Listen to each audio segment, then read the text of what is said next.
What's up, y'all? What's up, what's up, what's up, child? It's your girl, Cierra B, and I am back with another video. Now, this video is going to be, well, actually, let me bring this camera down a little bit. Oh, this wig, child. Anyway, so yeah, I need to fold these clothes up, but so as you can tell by the title, we are going to do a little Q and A. So I posted on Instagram, just asking. Well, I think I posted on Instagram and Facebook, but I asked everybody to ask me questions, and I was gonna answer them wholeheartedly, right? I'm trying to get all these clothes at the camera. Like, I'm sitting on this pillow. But so we're gonna get to it. I'm just gonna wait to fold clothes when I get done with this video, baby, because I ain't gonna be able to concentrate. So let me pull it up. I have my laptop here. I pretty much just screenshot all the questions and put them on there. Shout out to Trader Joe's little $4 wine. Cheers to y'all.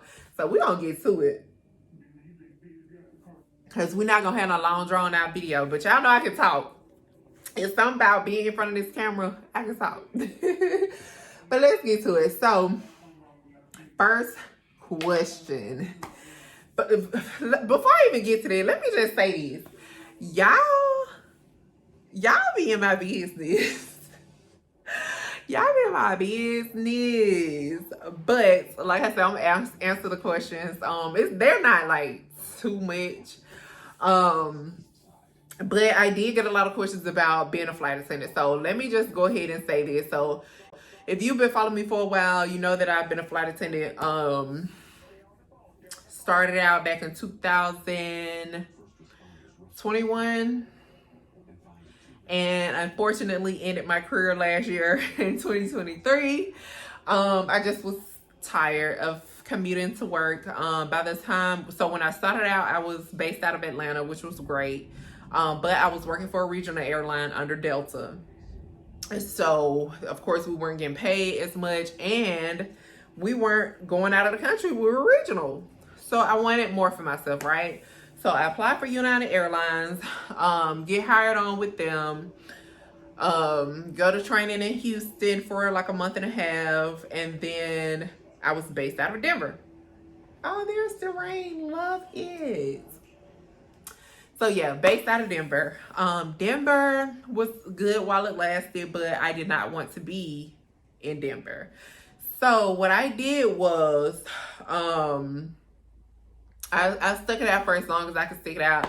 I did not make it past my probation period, which was 6 months. I did not make it past that. So let me see. I got out of training in the middle of January, was when I graduated training.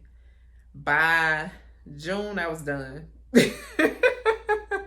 So if you didn't know I was a flight attendant before this video, here we are. So questions that I received was, why did I stop? Just answer that.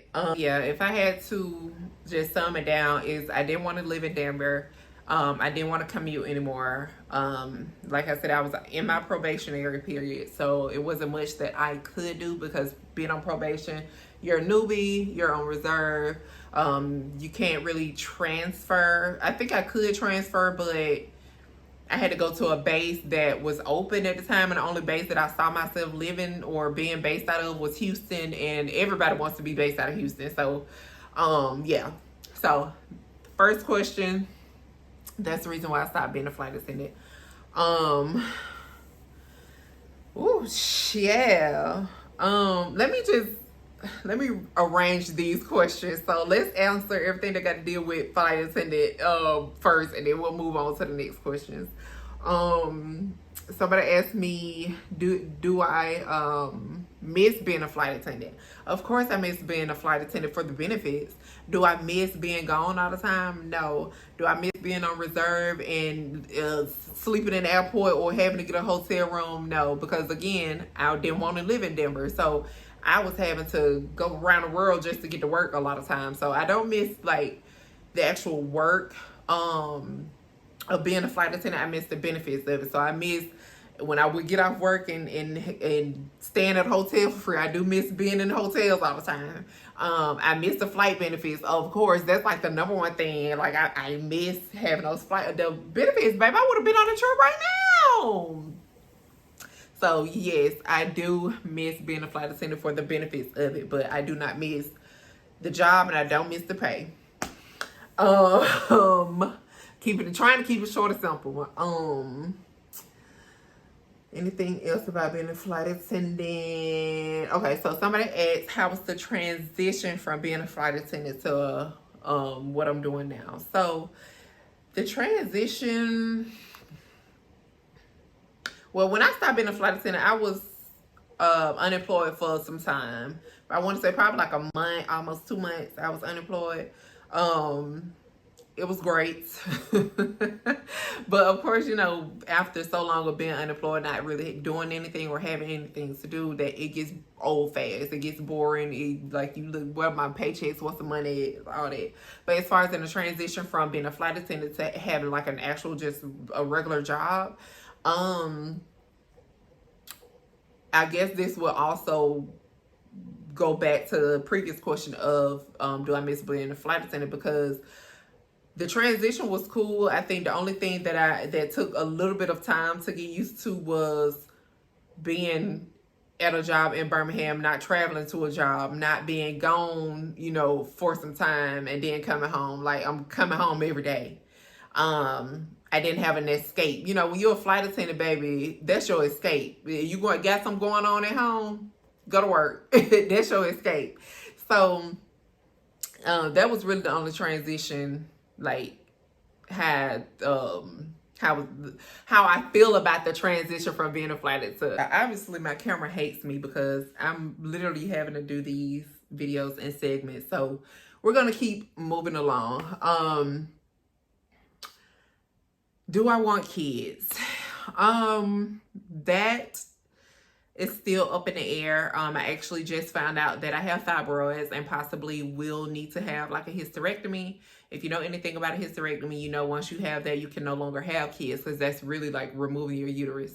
So being that I just found that out, of course it was difficult to take in. I was very emotional when I found out. But I think it was just in that moment, like, dang, like I would say I don't want kids, but now I'm having to choose. Do I want kids or do I don't want kids? Like, me saying I didn't want kids was just me saying I didn't want kids. Like, who knew I was gonna have to make an ultimatum? But anyway, I'm still leaning more so not wanting kids. But who knows what the future holds? We'll get into that when I get married and get a husband. What else? Okay. So somebody says, I love the leasing content. How do you like the job? So I've only kind of been giving you guys snippets in my vlogs of me being a leasing consultant. So if you don't know, after being a flight attendant, that's what I ended up doing, being a leasing consultant. I do like my job. I do sort of like the company that I work for. It is something new. I've never been a leasing consultant before. It's not hard, but it is a competitive market. So I'm in an office with one more leasing consultant. It's always some drama, some way, somehow, of who get the lease, who get this movie, and all that type of mess. So besides the drama, I do like the job. And hopefully I can grow, you know, within the company, maybe become a assistant manager, maybe become a property manager, who knows? But to answer your question, I do like my job. All right, so the juicy stuff that you guys want to know, relationship stuff.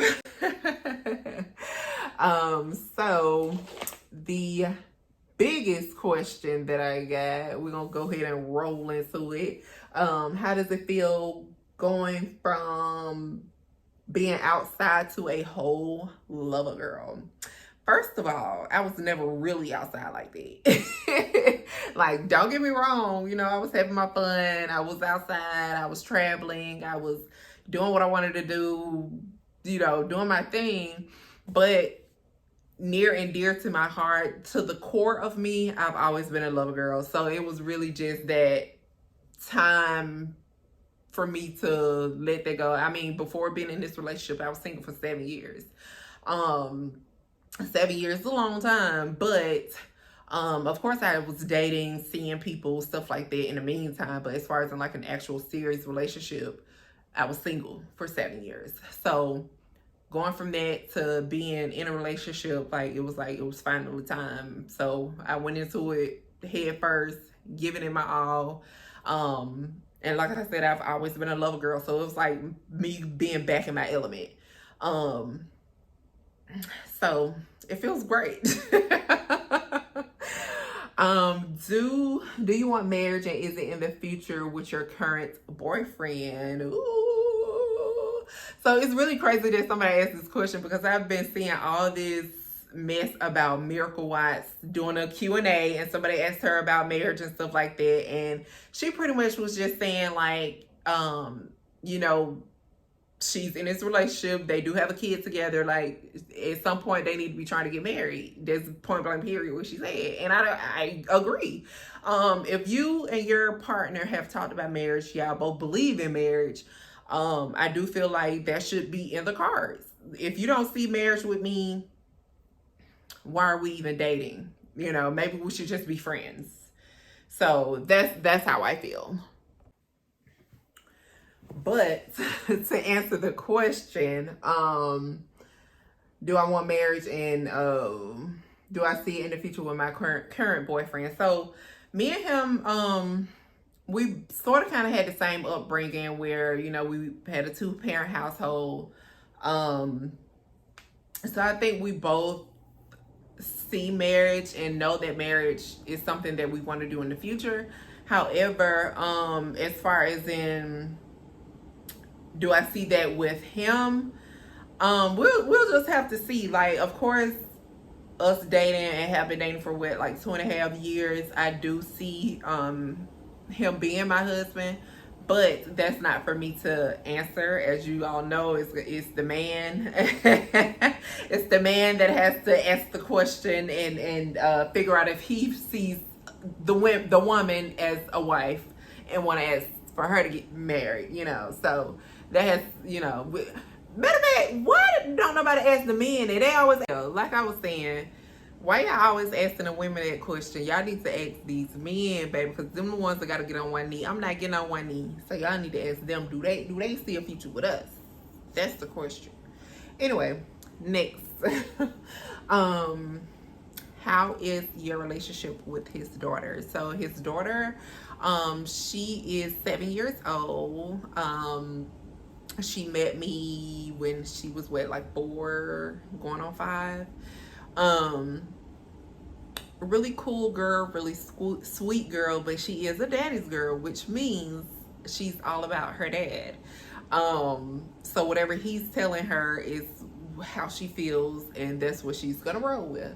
So with that being said, it takes her dad to like really let her know what's going on between him and I, and you know, that will resolve how she feels. But she loves me, I love her. She loves coming over to my house. I like for her to come over here and have a good time. But she's a night owl, so I be going to sleep on her a lot. But my relationship with her is super cool. Cute little stepdaughter. Last question, because I'm running out of storage. I gotta wrap this up, y'all. You and your boyfriend seem like complete opposites. How do y'all see that? How do you balance country versus being a city girl? Well, if I had a perfect world, I have a little bit of both, country and city. I'm a city girl. He's from the country. He's been in the city long enough to have adapted some ways. So we get along great. Like I said, he has been in the city for a while, so a lot of our values, a lot of our morals and things are the same. Like I said, he grew up in a two-parent household. I did as well. Of course, our parents are both have went through things, different things. So we've seen a lot, but as far as in just like how we manage being two different people from different backgrounds, but still the same, just coming together, I think we get along great. So yeah, that's the answer to the question. Like I said, my storage is like full, so this is it. I'll do another Q&A later on down the road. Be sure to tell a friend about this video or any other videos. Like, comment, and subscribe, and I will see you guys later. Cheers.